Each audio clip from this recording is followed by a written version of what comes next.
Hello, this is Carolyn Miller, Health Systems Manager with Alabama Medicaid. Today's presentation is focused on primary care physicians in the new Alabama Coordinated Health Networks. There will be a future video posted to the website that will focus on the delivering healthcare professionals. A quick disclaimer, this waiver has not yet been approved by CMS for the new program. We are on ongoing conversations with them and don't anticipate any problems with the approval, but there may be minor changes to the program as we continue talking to CMS. We are taking a new direction with the Alabama Coordinated Health Networks, which I will call the networks throughout this presentation. Currently, we have several care coordination programs: Health Homes, Patient First, Plan First, and the Maternity Care Program. We have learned from each of these programs, particularly the positive health outcomes for the patients receiving care coordination services. But the programs work in silos, not coordinating with each other. We want to put these programs into one roof through the primary care case management entities, or what we are calling networks. These networks will be the Alabama Coordinated Health Networks. There will be 7 regions with one network in each region. They will be taking care of pregnant women, family planning recipients, and the general population. Each network will have a governing board. We're requiring that primary care physicians comprise at least half of this board. Therefore, the PCPs will be the drivers of this program. So what does this mean for providers?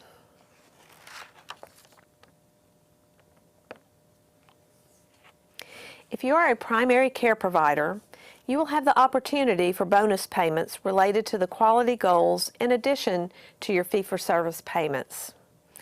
If you are currently receiving a bump payment, you will have an opportunity to receive a similar type of enhanced payment if you participate with the networks.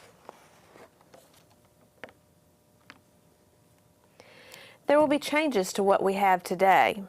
For instance, you will no longer have panels. We will get into those details in a few minutes. However, you will have social workers and nurses to help you manage your patients, providing resources, patient education, and managing referrals. Most of you are currently working with the health homes, which are limited to providing care coordination to patients with chronic conditions or a behavioral health diagnosis. For recipients who do not meet these requirements, you must contact other entities, such as public health. In the future, you will only need to contact the network in your region to request care coordination services for your patients, regardless of their diagnosis. Also, you will be able to see patients regardless of where they live. One of our goals with the new program is to improve access to care for our recipients. For instance, in today's Patient First program, there is a limit of 75 miles for patients seeing a primary care provider. Under the new program, a patient can see any provider they choose, regardless of where they live. They will be assigned to a network based on their residence, but can see providers outside that region if they choose. There will no longer be a requirement to refer patients to a new primary care physician. Referrals will only be required for certain specialties. A big concern from some providers has been, how will this affect EPSDT? EPSDT referrals will continue to be required. So why are we taking this approach?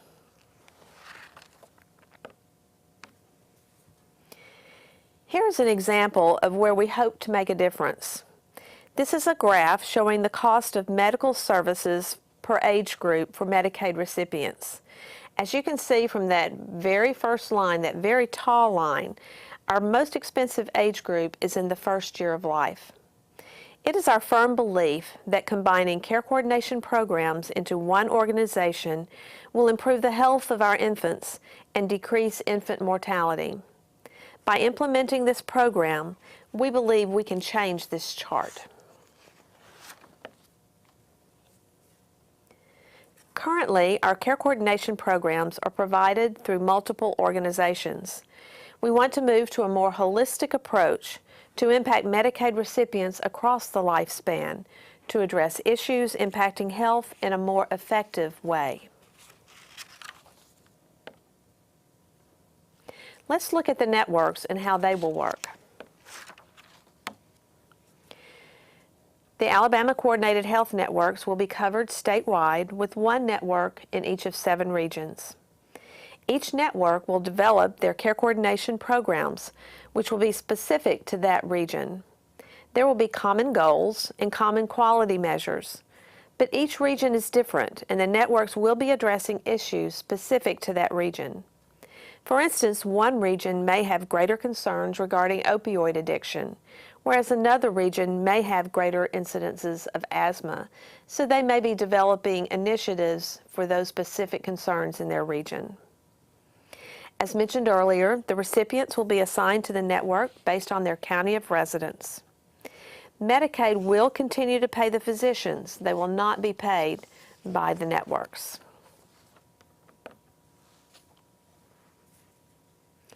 Currently, we have 6 health homes, 12 maternity programs, and public health staff in 67 counties. In the new program, all of these care coordination systems will be managed by 7 networks. Not only will these programs be unified, but they will also be incentivized to improve quality.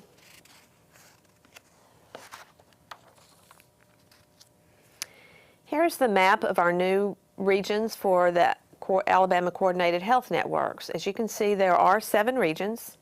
In developing the map, we looked at patterns of care, access to care, and the number of recipients in each area. You will see that Jefferson and Shelby are the smallest geographically. However, they are population dense. Population-wise, they are all about the same. Let's talk about the populations that are involved. First, you have the general population, which includes patient first and current and former foster care children, all Medicaid eligible maternity recipients, and Plan First recipients, which are limited to family planning services only, and this includes both men and women.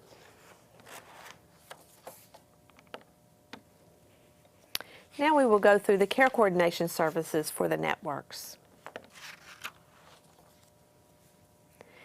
You will be able to make referrals to the networks for any patients you would like for them to manage. They will also be receiving referrals from other sources, such as community agencies, Medicaid, or the recipients. Care coordination services may be provided anywhere the recipient chooses, as it is today, in their homes, provider offices, the network office, or a public location, such as a library.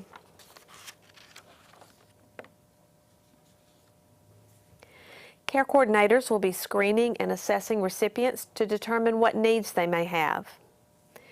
We are aware that transportation is a big problem for our recipients and recognize the value of care coordinators helping recipients navigate and arrange transportation for their appointments. Recipients may need help making and keeping appointments, so care coordinators will be there to assist them with this. Care coordinators may also help coordinate and facilitate referrals for your patients. They will also be providing education to the recipients regarding their medication and treatment plans.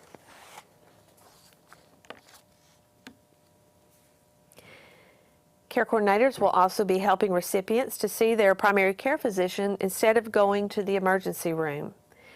Care coordinators can help the recipients look at options to better facilitate their care in the most appropriate settings. Communication is, of course, an important part of caring for patients.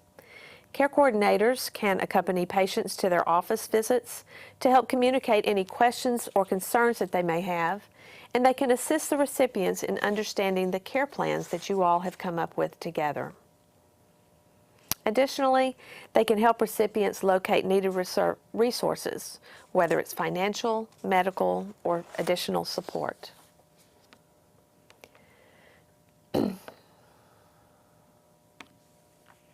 Now we will talk about the referral process for the PCPs.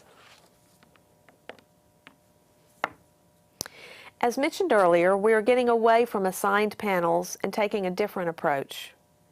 PCPs will no longer need a referral to see a recipient.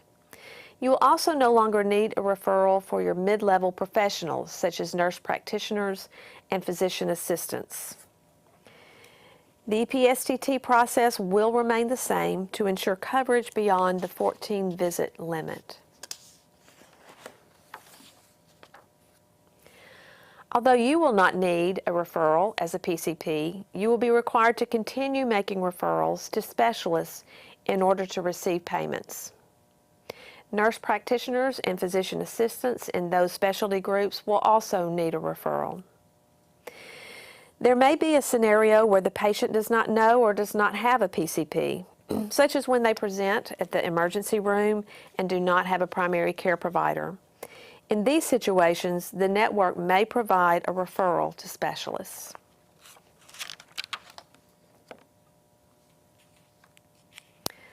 Of course, money is an important factor in your practice, so let's talk about how you will be paid in the new system.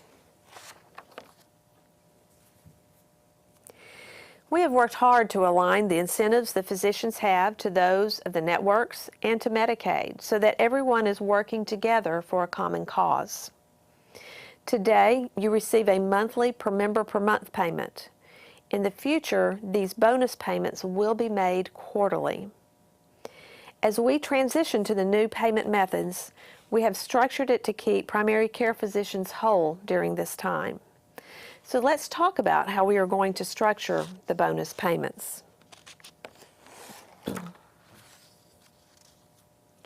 This is an overview of how we will be paying providers in the new program. We will take a look at each block from the bottom up.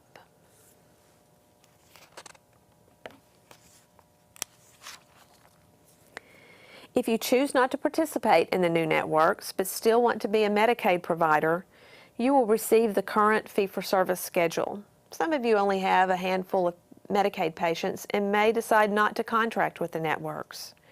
But I think most of you will probably want to go further because this fee is significantly lower than the bump schedule that you have today.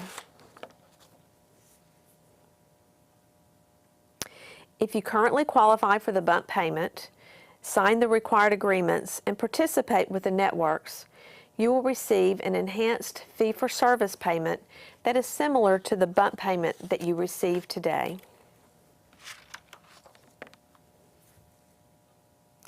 So how do you qualify for this program? You will still have to meet the current bump requirements, which are listed here. The first one is you must be either board certified in family medicine, general internal medicine, or pediatrics, or you must be non-board certified but practice in one of the above fields, which were family medicine, general internal medicine, and pediatrics, and whose practice consists of 60% Medicaid. These are the agreements you will have to participate with the networks and receive bonus payments.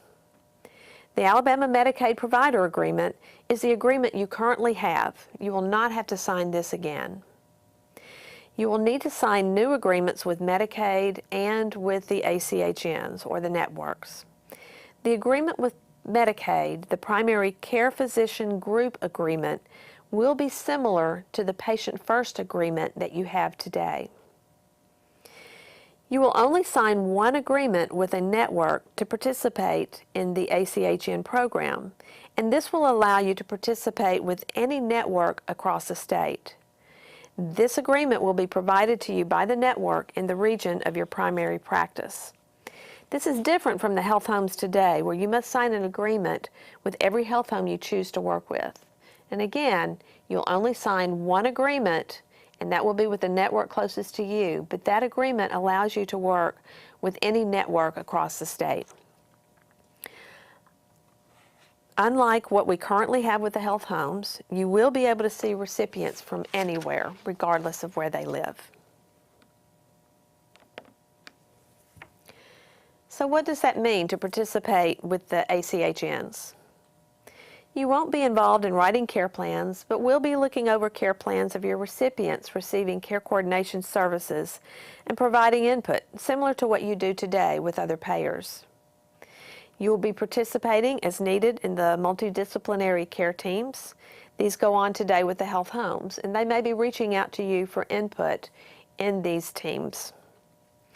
Then you will also be working together with the networks to enhance quality outcomes. The requirement to attend medical management meetings will continue to exist as they do in the health homes, especially when it comes to the time. You must attend at least 2 quarterly medical management meetings and 1 webinar exercise with a network over a 12-month period. But the big change is currently a physician can represent the entire group of the practice, but only a physician can. In the new networks, a nurse practitioner or a physician's assistant may also attend for that PCP group. So the representatives for the medical management meetings may include a physician from that practice or a nurse practitioner or a physician's assistant. The networks will also have data to share with you regarding your patients to help you see where you are scoring with your population attributed to you to help you earn your bonuses.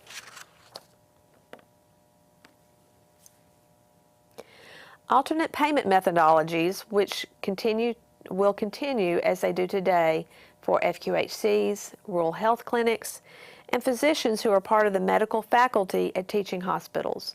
So that enhanced wraparound payment that you receive today will continue in the new program. However, in addition to their current payments, these providers will have the opportunity to receive bonus payments. Moving on up the stack of payments, the first bonus payment is for patient-centered medical home activities.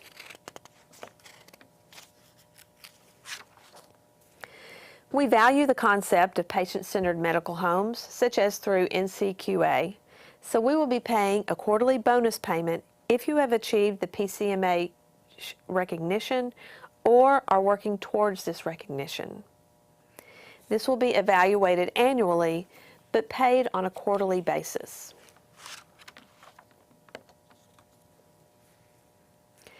Let's talk about attribution, which impacts the quality and cost-effectiveness bonus payments. As mentioned earlier, you will no longer have assigned panels. There are several payers that use attribution models today, and ours will be similar. Recipients will be attributed to the group practice where they receive services. A score will be calculated for each recipient-provider combination. The provider with the highest score will be attributed to that recipient. We will be looking for claims that demonstrate the home base for the patient, such as recent claims and preventive visits. Recipients will only be attributed to 1 PCP group per quarter, and these attributions will be updated quarterly. And that list of patients that are attributed to you will be provided to you on a quarterly basis. This is to remind you of our stack of payments and what we have looked at so far. Now let's dig a little more into cost effectiveness.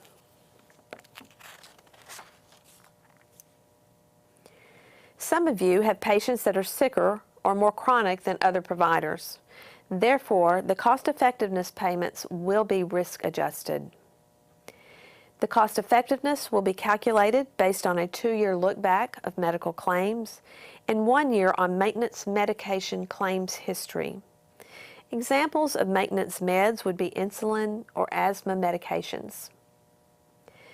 We'll be comparing you to similar practices, such as a pediatric group to other pediatric groups. The cost effectiveness rates will be updated quarterly and bonus payments will be made quarterly. So how is this going to work, particularly during the transition period? We will be paying you the full amount for the first year, and then in year 2, you will be paid the calculated rate based on your cost effectiveness score. So looking at our stack, we are up to quality metric performance.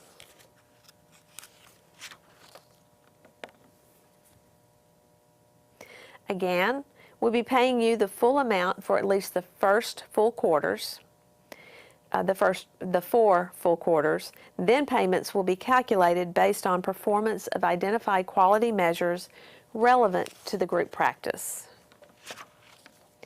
This graph is identical to the one of the cost effectiveness, showing you that you will be paid in full for as much as you could possibly receive for those 4 first quarters, and then it will be paid on a calculated payment based on your quality measure performance. Here are some examples of the measures we are considering. As you can see, they are based on well child and adolescent visits, immunizations, antidepressant medications, diabetes, and substance use disorders. These will also align with the goals of the networks. You will be working together to achieve success in obtaining maximum payments.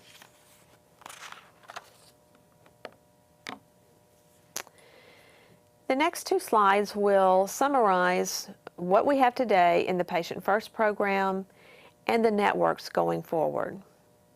As you can see, today we have assigned panels and we have case management payments. Those will go away. They will not be in the new ACHN program. However, instead of those case management payments, you will receive a quarterly bonus payment. Today in the Patient First program, you have the bump payment. In the future, that will be a participation rate payment.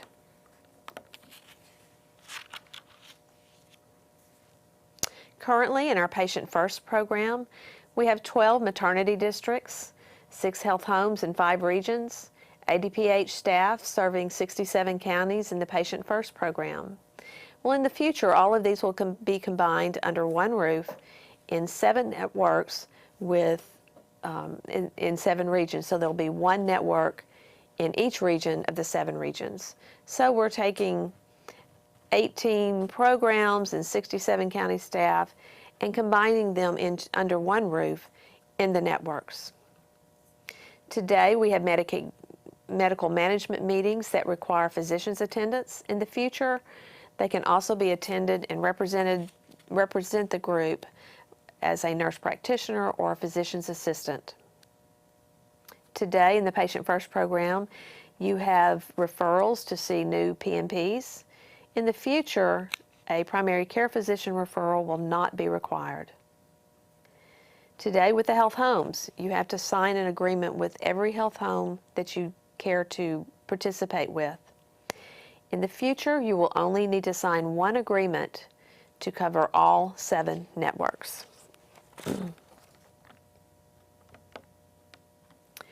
That brings us to our questions, and since this is a recorded presentation, I decided to bring some questions that were asked at our regional meetings. So here's our 5 questions and answers that were most frequently asked as we cross the state.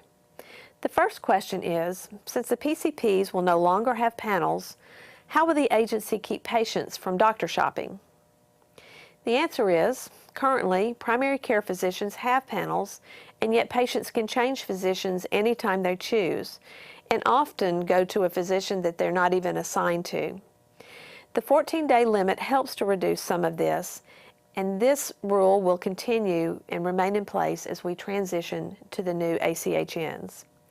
When a PCP recognizes that a patient is going from doctor to doctor, they may reach out to the network to provide a care coordinator to assist their patients in seeking medical services in the most appropriate settings and to promote the medical home. Question number 2. Will the networks know when patients are frequenting the emergency department instead of the PCP's office for medical care? Answer. The networks will develop relationships with the hospitals in their region in order to know when patients are coming to the emergency department and when they are being admitted for inpatient care. Number 3, how does the ACHN compare or compete with home health and home care agencies? Answer. The networks are not providing home health or any other medical services. They will be providing care coordination services through nurses and social workers, as well as implementing initiatives to address quality measures as defined by the agency. Question number 4. Can a provider outside of the state provide services to Medicaid recipients? The regulations, including mileage requirements that exist today for primary care physicians outside of Alabama, will not change. These providers will need to sign an agreement with their nearest network. And number 5, will the attributions methodology only include outpatient primary care? Yes. The agency will be looking at claims that demonstrate the home base for the patient, such as outpatient primary care services and preventive visits. I hope we've answered most of your questions, and I hope this information has been helpful for you today. But if you need more information, on this slide you will find the website and where the information can be found, including additional frequently asked questions. If those don't answer your questions, there's also an email address on this slide where you can submit questions, and not only will they be posted to the website, the agency will respond directly to you with any questions that you have. Thank you for listening today, and I hope you have a good day.